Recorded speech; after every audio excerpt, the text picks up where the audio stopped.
In the 10 plus years that I've been teaching guitar, probably the hardest thing that I've ever had to teach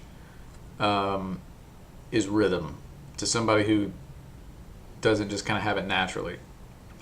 Now, when I say natural rhythm, I don't know if somebody's born with more rhythmic abilities than somebody else.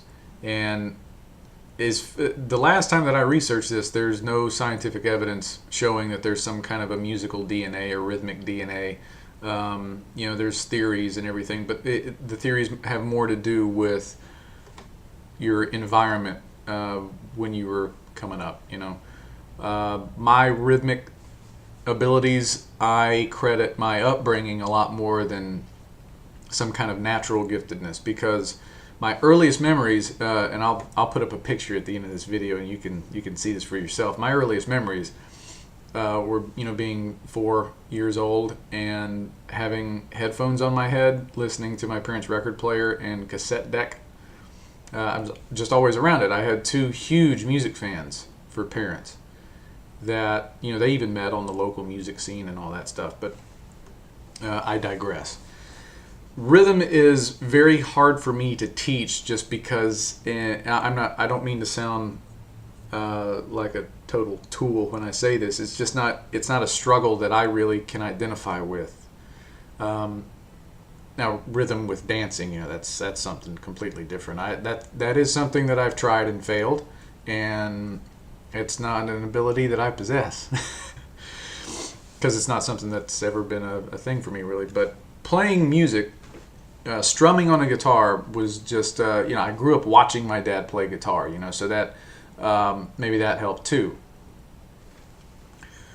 If you find yourself struggling with rhythm, step number one, and this is going to be a little bit different than most guitar teachers will tell you.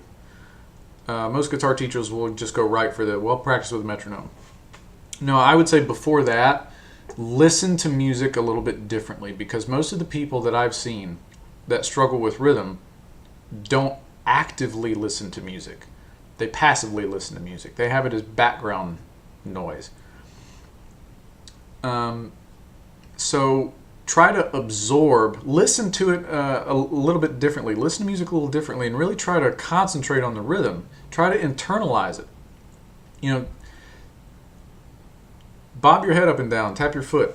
Just do something to try to internalize that rhythm, so that way you can try to translate that over to actually playing the instrument. When you get to the instrument, all right, put on a metronome. And I probably should have thought about this a little ahead of time before I pressed record and brought up a metronome here. But I'm not going to bother with that right now.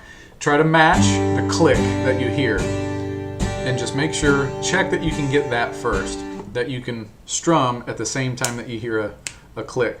Now set this to kind of a moderate pace. You don't want to go too slow when you're setting a metronome. Less than 60 beats a minute, and you've got way too much time between beats, and it gets really hard to anticipate when that next beat is coming up. It's like trying to ride a bicycle really slow. You're going to fall over. So go to moderate speed, not too fast, not too slow. Then what you want to try to do is add a pulse to your rhythm.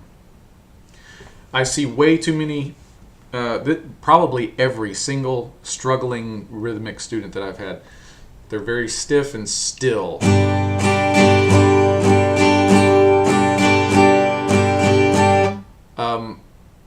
I don't know how people do that. Tap your foot, bob your head, rock back and forth. Have some kind of a...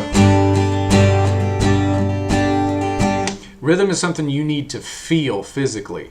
So, do whatever you got to do to do that. I like, for whatever reason, I tap my left heel and I tap my right toe a lot of times when I'm... And no, I'm not going to put a camera and show you. The next thing you want to do to achieve a pulse is maybe try the split strum idea, where you're going to strum, and I'm using the down, down, up, down strum pattern that everybody learns at first, and with a G, since I'm using all the strings. Sorry, the camera angle is a little screwy. But if you go down and then on the down up, just strum less strings. You don't necessarily have to strum quieter or louder or anything like that. Just strum less strings. The split strumming, meaning you're just kind of concentrating on maybe 3 strings here, the 6th, the 5th, and the 4th. And then on the downbeat, then you get all the strings. So now you've got a...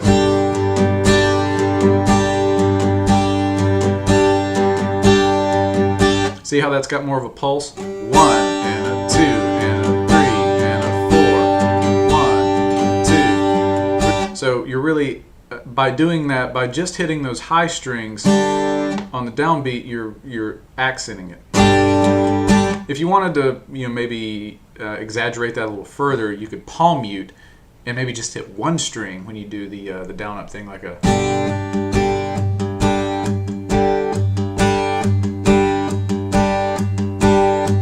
See how that's got even more of a pulse to it, kind of an exaggerated one. So try that. Absorb the atmosphere of a song by just trying to actively listen to it and meditate on its rhythmic properties. Practice with a metronome and try to create a pulse with your rhythm. And that should get you going on the right track with developing your sense of rhythm, because it is something you can develop. It doesn't have to be something that you're born with some kind of special superpower, So give it a shot.